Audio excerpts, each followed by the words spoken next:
feelings and emotions belong to the body, doesn't belong to the mind. You see, the rationality of the mind, of the modern kind of rationality, it's a peculiar construct because of language.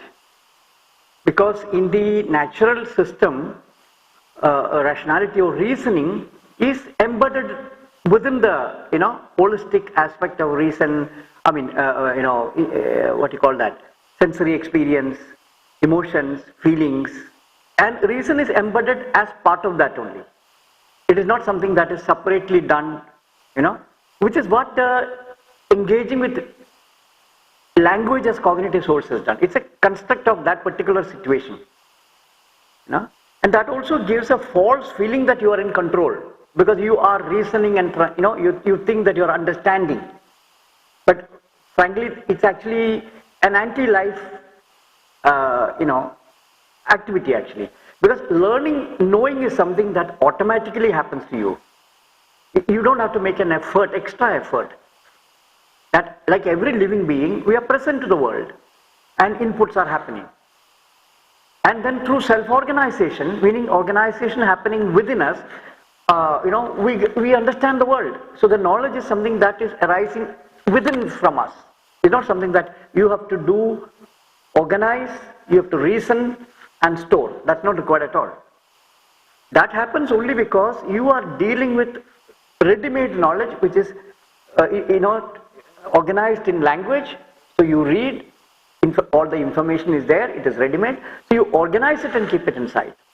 But when you actually engage with the real world, all the inputs are random. They are not organized. All senses are giving input. So there is an organization based on each and every input that is happening. A certain kind of similarity is understood, certain differences are understood. So it's actually a result of a pattern recognition which happens from within. You don't have to make an effort. So, like when you look at something, naturally you might, a place that is beautiful. Naturally, emotion is there, feeling is there, or you're eating something. So all experiential activities by default by default feelings and emotions are involved. So any activity that you're doing, any activity also means that even a true engagement with science, for example. See, I distinguish between what Newton and Edison must have done and what people who read and try to understand Edison has done. To me, Edison belongs to a cognitive paradigm of experiential paradigm, both Newton, Einstein, and Newton and people like that. They are fundamentally rooted in experience. They are observing. So I don't think Newton must have sat down and remembered all the theories that he made, no? So they're actually natural learning process. There is nothing to remember. Because you are doing, you actually, that way you're so totally involved in it. You're present in it.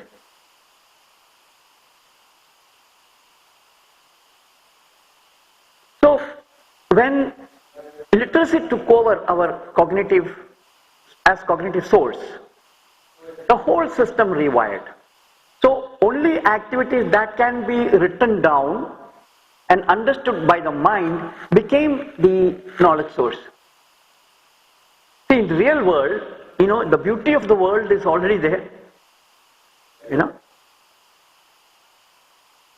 And definitely your feelings are involved, you're enjoying this place or you're not enjoying the place. Either way.